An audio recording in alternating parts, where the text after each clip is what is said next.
Pernah mendengar kisah astronom yang dipenjara karena penemuan ilmiahnya? Ia adalah Galileo Galilei, astronom, fisikawan, dan matematikawan ternama dari Italia. Galileo Galilei lahir di Pisa, Italia pada 15 Februari 1564. Ia merupakan putra dari Vincenzo Galilei, musisi terkenal yang menginginkan anak laki-lakinya menjadi dokter. Namun, ketika Galileo masuk jurusan kedokteran di Universitas Pisa, ia justru menemukan ketertarikan di bidang ilmu matematika. Karena itu, Galileo pun membujuk ayahnya agar ia boleh meninggalkan studi kedokterannya dan beralih mempelajari matematika. Selain mempelajari matematika, Galileo juga mempelajari fisika, terutama tentang gerak. Pada 1609, Galileo pun menemukan hukum benda jatuh yang menyatakan semua benda akan jatuh dengan percepatan gravitasi yang sama, terlepas dari perbedaan masanya. Penemuannya ini menentang teori gravitasi Aristoteles dan kelak menjadi dasar hukum gravitasi Newton. Di tahun yang sama, Galileo juga mengembangkan teleskopnya sendiri yang dapat mengamati langit malam dengan jelas.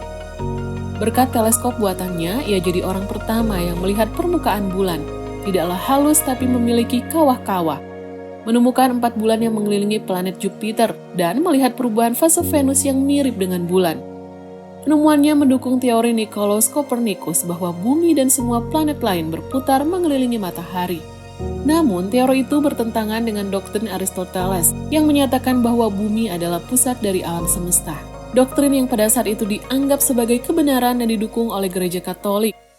Karena itu, ketika Galileo menerbitkan makalah terkait penemuan astronominya, ia langsung dipanggil ke Roma untuk mempertanggungjawabkan penelitiannya yang bertentangan dengan dogma gereja. Pada 1616, Galileo pun diperintah Gereja Katolik untuk tidak membela maupun mendukung teori Kopernikus dengan cara apapun. Meski Galileo menuruti perintah gereja, ia juga tetap melanjutkan penelitian astronominya. Pada 1632, Galileo menerbitkan sebuah buku yang menyatakan dukungannya terhadap teori heliosentris dan dapat membuktikan kebenarannya.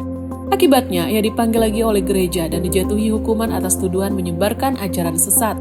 Meski awalnya ia diancam akan dikurung di penjara bawah tanah seumur hidup dan disiksa untuk mengutuk kesalahannya.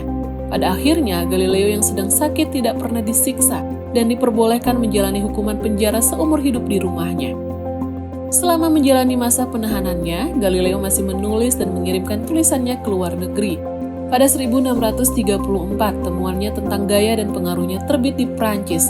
Setahun kemudian, buku yang membuatnya ditahan juga diterbitkan di Belanda. Setelah ditahan selama 9 tahun, Galileo yang menderita penyakit jantung meninggal pada 8 Januari 1642. Ratus-ratus tahun kemudian, berbagai penemuan dan teori Galileo berhasil membantu mengembangkan ilmu pengetahuan, terutama di bidang sains. Pada abad ke-20, Gereja Katolik Roma pun mengakui kesalahan mereka dan membersihkan nama Galileo.